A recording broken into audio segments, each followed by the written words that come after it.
जय श्री कृष्णा। राधे राधे। आप सभी को शारदीय नवरात्र की, आश्विन माह के नवरात्र की बहुत बहुत शुभकामनाएं। माता रानी आप सभी की मनोकामनाएं पूरी करें, आप सभी पर अपनी कृपा बनाए रखें। आज हम सुनेंगे नवरात्रि की व्रत कथा। बोलिए दुर्गा देवी की जय हो। आश्विन माह के शुक्ल पक्ष की प्रतिपदा से लेकर 9 दिन तक विधि पूर्वक व्रत करें। यदि दिन भर का व्रत न कर सकें तो एक समय भोजन करें। पढ़े लिखे ब्राह्मणों से पूछकर कलश की स्थापना करें और वाटिका बनाकर उसको प्रतिदिन जल से सींचें। महाकाली, महालक्ष्मी और महासरस्वती इनकी मूर्तियां बनाकर नित्य विधि सहित पूजा करें और पुष्पों से विधि पूर्वक अर्घ्य दें। बिजोरा के फूल से अर्घ्य देने पर रूप की प्राप्ति होती है। जायफल से कीर्ति और दाख से कार्य की सिद्धि होती है। आंवले से सुख और केले से भूषण की प्राप्ति होती है। इस प्रकार फलों से अर्घ्य देकर यथाविधि हवन करें। खांड, घी, गेहूं, शहद, जौ, तिल, बिल्लव, नारियल, दाख और कदम्ब इनसे हवन करें। गेहूं से होम करने से लक्ष्मी की प्राप्ति होती है। खीर और चंपा के पुष्पों से धन और पत्तों से तेज और सुख की प्राप्ति होती है। आंवले से कीर्ति और केले से पुत्र की प्राप्ति होती है। कमल से राज सम्मान और दाख से सुखों की प्राप्ति होती है। खांड, घी, नारियल, जौ और तिल इनसे और फलों से होम करने से मनोवांछित वस्तु की प्राप्ति होती है। व्रत करने वाला मनुष्य इस विधान से होम करके आचार्य को अति नम्रता से प्रणाम करे और व्रत की सिद्धि के लिए उसे दक्षिणा दे। इस महाव्रत को इस बताई विधि के अनुसार जो कोई भी करता है उसके सभी मनोरथ सिद्ध हो जाते हैं, इसमें जरा भी संशय नहीं।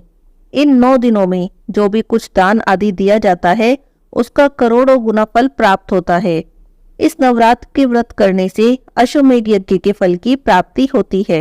एक समय नारद जी ने संसार भ्रमण के लिए स्वर्गलोक से मृत्युलोक की यात्रा की। जब वे मृत्युलोक में पहुंचे तब वहां पर अनेक मनुष्यों को नाना प्रकार के क्लेशों से दुखी देखा। किसी मनुष्य को पुत्र से दुखी देखा, किसी को धन के लिए रोते देखा। जब वे सारा मृत्युलोक घूम चुके तब उनके मन में विचार आया कि बृहस्पति जी के बहुत दिनों से दर्शन नहीं किए, चलो उनके दर्शन भी करता चलूं। ऐसा मन में विचार कर वे श्री बृहस्पति जी के स्थान पर पहुंच गए। श्री बृहस्पति जी ने नारद जी को आया देखा तो बड़ा हर्ष प्रकट किया और नारद जी से कहने लगे, आप अपने आने का कारण मुझे बताएं। जिस विचार से आप यहाँ पर मेरे स्थान पर पधारे हैं वह निसंकोच मुझसे वर्णन करें। तब नारद जी ने हाथ जोड़कर प्रार्थना की और कहा, हे बृहस्पति देव, मैं इस बात को जानने के लिए आपके पास आया हूँ कि नवरात्र के दिनों में व्रत करने से किस फल की प्राप्ति होती है। इस व्रत का महात्म्य मैं आपके मुख से सुनना चाहता हूँ। तब बृहस्पति देव बोले, हे नारद जी, इस नवरात्र व्रत कथा को मैंने ब्रह्मा जी के मुख से सुना था। यह नवरात्र का व्रत चैत्र शुक्ल प्रतिपदा से अष्टमी तक और आश्विन माह में भी आश्विन शुक्ल प्रतिपदा से अष्टमी तक किया जाता है। नवरात्र का व्रत करने वाले को संसार की दुर्लभ से दुर्लभ वस्तु भी प्राप्त हो जाती है। इस व्रत को करने से पुत्र चाहने वाले को पुत्र प्राप्त होता है, धन चाहने वाले को धन मिल जाता है, विद्या चाहने वाले को विद्या और सुख चाहने वाले को सुख की प्राप्ति होती है। इस व्रत को करने से रोगी मनुष्य का रोग दूर हो जाता है और कारागार में गया हुआ मनुष्य बंधन से छूट जाता है। मनुष्य की सभी आपत्तियां दूर हो जाती हैं और उसके घर में सारी संपत्तियां आकर उपस्थित हो जाती हैं। बंध्या और काक बंध्या के इस व्रत को करने से पुत्र उत्पन्न होता है। सभी पापों को दूर करने वाले इस व्रत को करने से ऐसा कौन सा मनोरथ है जो सिद्ध नहीं हो सकता। जो भी मनुष्य अलभ्य मनुष्य देह पाकर भी नवरात्र का व्रत नहीं करता वह माता पिता से हीन हो जाता है, अर्थात उसके माता पिता मर जाते हैं। वह अनेक दुखों को भोगता है, उसके शरीर में कुष्ठ हो जाता है, अंग से हीन हो जाता है, उसके संतान उत्पत्ति नहीं होती। इस प्रकार वह मूर्ख अनेक दुखों को भोगता है। इस व्रत को न करने वाला निर्दयी मनुष्य धन और धान्य से रहित हो जाता है और भूख और प्यास के मारे पृथ्वी पर घूमता फिरता है, गूंगा हो जाता है। जो सधवा स्त्री भूल से इस व्रत को नहीं करती है वह पतिहीन हो जाती है और नाना प्रकार के दुखों को भोगती है। यदि व्रत करने वाला मनुष्य सारे दिन का उपवास न कर सके तो एक समय भोजन करे। उस दिन बांधवों सहित नवरात्र व्रत की कथा को पढ़े। ब्रह्मा जी कहते हैं, हे बृहस्पति, जिसने पहले इस व्रत को किया है, अब उसका इतिहास मैं तुमसे कहता हूँ, तुम सावधान होकर सुनो। तब ब्रह्मा जी के वचन सुनकर बृहस्पति जी बोले, हे ब्राह्मण, मनुष्य का कल्याण करने वाले इस व्रत के इतिहास को आप मेरे लिए कहो। मैं सावधान होकर सुन रहा हूँ। आपकी शरण में आए हुए मुझ पर कृपा करो। तब ब्रह्मा जी बोले, पीठक नाम के मनोहर नगर में एक अनाथ नाम का ब्राह्मण रहता था। वह भगवती दुर्गा का भक्त था। उस ब्राह्मण के घर में संपूर्ण सद्गुणों से युक्त, मानो ब्रह्मा की सबसे पहली रचना हो, ऐसी यथार्थ नाम वाली सुमति नाम की एक अत्यंत सुंदर पुत्री पैदा हुई। वह कन्या सुमति अपने घर में बालपन में अपनी सहेलियों के साथ क्रीड़ा करती हुई इस प्रकार बढ़ने लगी जैसे शुक्ल पक्ष में चंद्रमा की कला बढ़ती है। उसके पिता प्रतिदिन दुर्गा की पूजा करते और होम करते। उस समय वह भी नियम से वहां पर उपस्थित होती। एक दिन सुमति अपनी सखियों के साथ खेलने लग गई और भगवती के पूजन में उपस्थित नहीं हुई। उसके पिता को पुत्री की ऐसी असावधानी देखकर बड़ा क्रोध आया और वह अपनी पुत्री से कहने लगा, हे दुष्ट पुत्री, आज प्रभात से तुमने भगवती का पूजन नहीं किया। इस कारण मैं किसी कुष्टी और दरिद्री मनुष्य के साथ तेरा विवाह करूंगा। इस प्रकार कुपित पिता के वचन को सुनकर सुमति को बड़ा दुख हुआ और वह अपने पिता से कहने लगी, हे पिताजी, मैं आपकी कन्या हूँ। मैं सब तरह से आपके अधीन हूँ। जैसी आपकी इच्छा हो आप वैसा करें। राजा, कुष्टी अथवा किसी और के साथ जैसी आपकी इच्छा हो आप मेरा विवाह कर सकते हैं, पर होगा वही जो मेरे भाग्य में लिखा है। मेरा तो इस पर पूरा विश्वास है। मनुष्य ना जाने कितने मनोरथों का चिंतन करता है, पर होता वही है जो भाग्य में विधाता ने लिखा है। जो जैसा करता है उसको फल भी उसी कर्म के अनुसार प्राप्त होता है, क्योंकि कर्म करना मनुष्य के अधीन है, पर फल तो देव के अधीन है। जैसे अग्नि में पड़े हुए तृण आदि अग्नि को और अधिक प्रदीप्त कर देते हैं, उसी तरह अपनी कन्या के ऐसे निर्भीकता से कहे हुए वचन सुनकर ब्राह्मण को और अधिक क्रोध आया। तब उसने अपनी कन्या का विवाह एक कुष्टी के साथ कर दिया और अत्यंत क्रुद्ध होकर कहने लगा, जाओ जाओ, जल्दी जाओ और अपने कर्म का फल भोगो। देखें तो जरा, केवल भाग्य के भरोसे रहकर तुम करती क्या हो। इस प्रकार से कहे हुए पिता के कटु वचनों को सुनकर सुमति मन में विचार करने लगी, अहो, मेरा बड़ा दुर्भाग्य है जिससे मुझे ऐसा पति मिला। इस तरह अपने दुख का विचार करती हुई वह सुमति अपने पति के साथ वन में चली गई और भयावह कुशयुक्त उस स्थान पर उन्होंने वह रात बड़े कष्ट से व्यतीत की। उस गरीब बालिका की ऐसी दशा देखकर भगवती पूर्व पुण्य के प्रभाव से वहां पर प्रकट हो गई और सुमति से कहने लगी, हे दीन ब्राह्मणी, मैं तुम पर प्रसन्न हूँ। तुम जो चाहो वरदान मांग सकती हो। मैं प्रसन्न होने पर मनोवांछित फल देने वाली हूँ। इस प्रकार भगवती दुर्गा का वचन सुनकर ब्राह्मणी कहने लगी कि आप कौन हैं जो मुझ पर प्रसन्न हुई हैं? वह सब आप मेरे लिए कहो और अपनी कृपा से मुझे दीन दासी को कृतार्थ करो।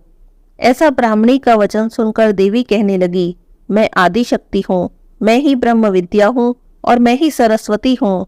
मैं प्रसन्न होने पर प्राणियों का दुख दूर कर देती हूँ और उन्हें सुख प्रदान करती हूँ। हे ब्राह्मणी, मैं तुम पर तुम्हारे पूर्व जन्म के पुण्य के प्रभाव से प्रसन्न हूँ। तुम्हारे पूर्व जन्म का वृतांत तो सुनाती हूँ, ध्यान से सुनो। पहले के जन्म में तुम एक निषाद की स्त्री थी, अति पतिव्रता थी। एक दिन तेरे पति निषाद ने चोरी की। चोरी करने के कारण तुम दोनों को सिपाहियों ने पकड़ लिया और ले जाकर जेल खाने में कैद कर दिया।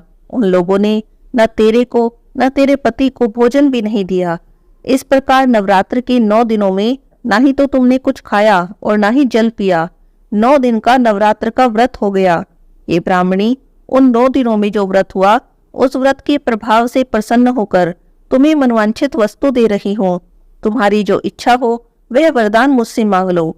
इस प्रकार देवी दुर्गा के कहे वचन सुनकर ब्राह्मणी कहने लगी, अगर आप मुझ पर प्रसन्न हैं तो हे दुर्गे, मैं आपको प्रणाम करती हूँ। कृपा करके मेरे पति के कुष्ठ को दूर करिए। देवी कहने लगी, उन दिनों में जो तुमने व्रत किया था, उस व्रत के 1 दिन का पुण्य अपने पति का कुष्ठ दूर करने के लिए अर्पण करो। मेरे प्रभाव से तुम्हारा पति कुष्ठ से रहित और सोने के समान शरीर वाला हो जाएगा। ब्रह्मा जी कहते हैं, इस प्रकार देवी का वचन सुनकर वह ब्राह्मणी बहुत प्रसन्न हुई और पति को निरोग करने की इच्छा से ठीक है ऐसे बोली। तब उसके पति का शरीर भगवती दुर्गा की कृपा से कुष्ठहीन हो गया और अति कांति युक्त हो गया, जिसकी कांति के सामने चंद्रमा की कांति भी क्षीण हो जाती है। वह ब्राह्मणी पति की मनोहर देह को देखकर देवी को अति पराक्रम वाली समझकर उनकी स्तुति करने लगी। उसने कहा, हे दुर्गे, आप दुर्गति को दूर करने वाली हो, तीनों जगत का संताप हरने वाली हो, सभी दुखों को दूर करने वाली हो, रोगी मनुष्य को निरोग करने वाली हो और प्रसन्न होने पर मनोवांछित वस्तु को देने वाली हो, दुष्ट मनुष्य का नाश करने वाली हो। तुम ही सारे जगत की माता हो, तुम ही सारे जगत की पिता हो।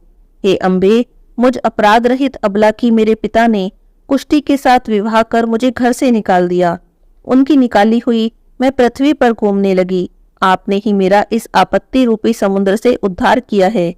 हे देवी, मैं आपको प्रणाम करती हूँ, आप मुझ दीन की रक्षा करो। ब्रह्मा जी कहते हैं, हे बृहस्पति, इस प्रकार उस सुमति ने मन से देवी की बहुत स्तुति की। उससे की हुई स्तुति को सुनकर देवी को बहुत संतोष हुआ और वे ब्राह्मणी से कहने लगी, हे ब्राह्मणी, उदाल्य नाम का एक अति बुद्धिमान, धनवान, कीर्तिवान और जितेंद्रिय पुत्र तुम्हें शीघ्र ही प्राप्त होगा। ऐसा कहकर देवी ब्राह्मणी से फिर से कहने लगी, हे ब्राह्मणी, और भी जो कोई तेरी कुछ इच्छा हो वही मनवांछित वस्तु मुझसे मांग सकती हो। ऐसा भगवती दुर्गा का वचन सुनकर सुमति बोली, हे भगवती दुर्गे, अगर आप मेरे पे प्रसन्न हैं तो कृपा कर मुझे नवरात्र व्रत की विधि बताएं। हे दयावंती, जिस विधि से नवरात्र करने पर आप प्रसन्न होती हैं, उस विधि को और उसके फल को मेरे लिए विस्तार से वर्णन करें। इस प्रकार ब्राह्मणी के वचन को सुनकर दुर्गा देवी कहने लगी, हे ब्राह्मणी, मैं तुम्हारे लिए संपूर्ण पापों को दूर करने वाली नवरात्र की विधि बताती हूँ, जिसे सुनने से सभी पापों से छूटकर मोक्ष की प्राप्ति होती है। आशीवन मास के शुक्ल पक्ष की प्रतिपदा से लेकर 9 दिन तक विधि पूर्वक व्रत करें। यदि दिन भर का व्रत न कर सकें तो एक समय भोजन करें। पढ़े लिखे ब्राह्मणों से पूछकर कलश की स्थापना करें और वाटिका बनाकर उसको प्रतिदिन जल से सींचें। महाकाली, महालक्ष्मी और महासरस्वती, इनकी मूर्तियां बनाकर नित्य विधि पूर्वक पूजा करें। पुष्पों से विधि पूर्वक अर्घ्य दें। बिजोरा के फूल से अर्घ्य देने से रूप की प्राप्ति होती है। जायफल से कीर्ति और दाख से कार्य की सिद्धि होती है। आंवले से सुख और केले से भूषण की प्राप्ति होती है। इस प्रकार फलों से अर्घ्य देकर यथाविधि हवन करें। खांड, घी, गेहूं, शहद, जौ, तिल, बिल्लव, नारियल, दाख और कदम, इनसे हवन करें। गेहूं से होम करने से लक्ष्मी की प्राप्ति होती है। खीर और चंपा के पुष्पों से धन और पत्तों से तेज और सुख की प्राप्ति होती है। आंवले से कीर्ति और केले से पुत्र की प्राप्ति होती है। कमल से राज सम्मान और दाख से सुख की प्राप्ति होती है। खांड, घी, नारियल, जौ और तिल, इनसे और फलों से होम करने से मनोवांछित वस्तु की प्राप्ति होती है। व्रत करने वाला मनुष्य इस विधान से होम करके आचार्य को अत्यंत नम्रता से प्रदान करे और व्रत की सिद्धि के लिए उन्हें दक्षिणा दे। इस महाव्रत को इस बताई विधि के अनुसार जो कोई भी करता है उसके सभी मनोरथ सिद्ध हो जाते हैं, इसमें तनिक भी संशय नहीं। इन 9 दिनों में जो कुछ भी दान इत्यादि दिया जाता है उसका करोड़ों गुना फल प्राप्त होता है। नवरात्र को व्रत करने से अश्वमेध यज्ञ के फल की प्राप्ति होती है। ये ब्राह्मणी, इस संपूर्ण कामनाओं को पूर्ण करने वाले उत्तम व्रत को तीर्थ, मंदिर अथवा घर में ही विधि पूर्वक करना चाहिए। ब्रह्मा जी कहते हैं, हे बृहस्पति, इस प्रकार ब्राह्मणी को व्रत की विधि और व्रत का फल बताकर देवी अंतर ध्यान हो गई। जो भी मनुष्य, जो भी स्त्री या पुरुष इस व्रत को भक्ति पूर्वक करता है वह इस लोक में सभी सुखों को पाकर अंत में दुर्लभ मोक्ष को प्राप्त होता है। हे बृहस्पति, यह दुर्लभ व्रत का महात्म्य मैंने तुम्हारे लिए कहा है। बृहस्पति जी कहने लगे, हे ब्राह्मण, आपने मुझ पर अति कृपा की। जो अमृत के समान इस नवरात्र व्रत को आपने मुझसे कहा।